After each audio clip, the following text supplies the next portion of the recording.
കണ്ണിമാങ്ങ അച്ചാറിടുന്നതിനായിട്ട് കുറച്ച് നാട്ടുമാങ്ങ പറിച്ചെടുക്കാം കേട്ടോ.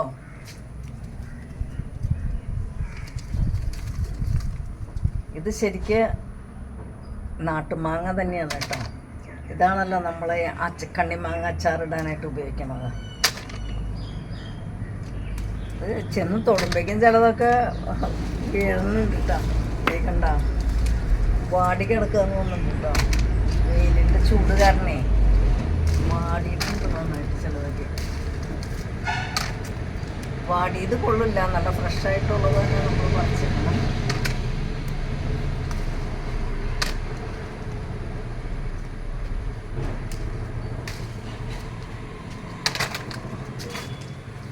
ചെറുത് നോക്കിയിട്ട് പറിക്കണം.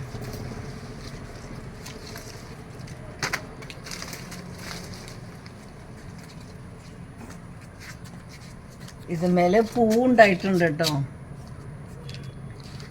കണ്ണിമാങ്ങയുണ്ട്, പൂക്കളുണ്ട്, കുറച്ച് മൂത്ത മാങ്ങയുണ്ട്, എല്ലാ സൈസിലുള്ള മാങ്ങകളുണ്ട് ഇതിന്മേൽ.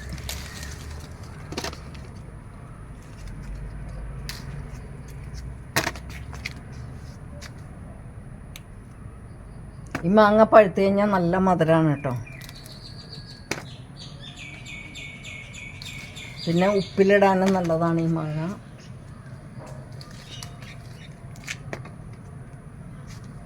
ഇത് ഞെട്ടോടു കൂടിയാണ് ഞാൻ പറിച്ചെടുക്കണത്.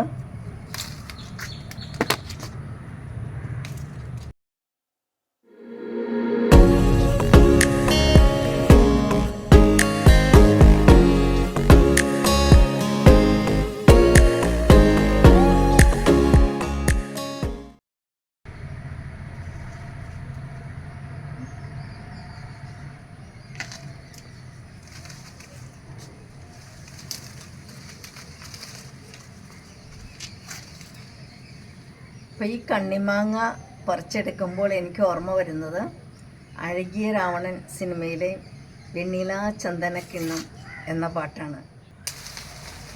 അപ്പോൾ ഈ കണ്ണിമാങ്ങ നമ്മളിപ്പോൾ തിന്നാൻ കൂട്ടിയ കൂടില്ല, നല്ല പുളിയാണ്. പണ്ടൊക്കെ ചെറുപ്പത്തിലെ കണ്ണിമാങ്ങയൊക്കെ കടിച്ച് തിന്നിട്ടുണ്ട്. അപ്പോൾ നമുക്ക് ഇത്രയും കണ്ണിമാങ്ങ കിട്ടിയിട്ടുണ്ട് കേട്ടോ. അപ്പോൾ ഇത് ഞാനിനി ഉപ്പിലിട്ട് വയ്ക്കാൻ പോവാണേ. എന്നിട്ട് ഒരു 2 ആഴ്ച ഉപ്പിലിട്ട് വയ്ക്കും. എന്നിട്ടാണ് ഞാൻ അച്ചാറിടുന്നത്. ഇപ്പോൾ നമ്മളത് പറിച്ചെടുത്തില്ലെങ്കിൽ കണ്ണിമാങ്ങയുടെ പ്രായം കഴിഞ്ഞു പോകും. അതുകൊണ്ടാണ് ഞാനിപ്പോൾ ഇത് പറിച്ചെടുത്തത്. ഇനി അച്ചാറിടുമ്പോൾ അടുത്ത വീഡിയോ ചെയ്യാം. Okay, by.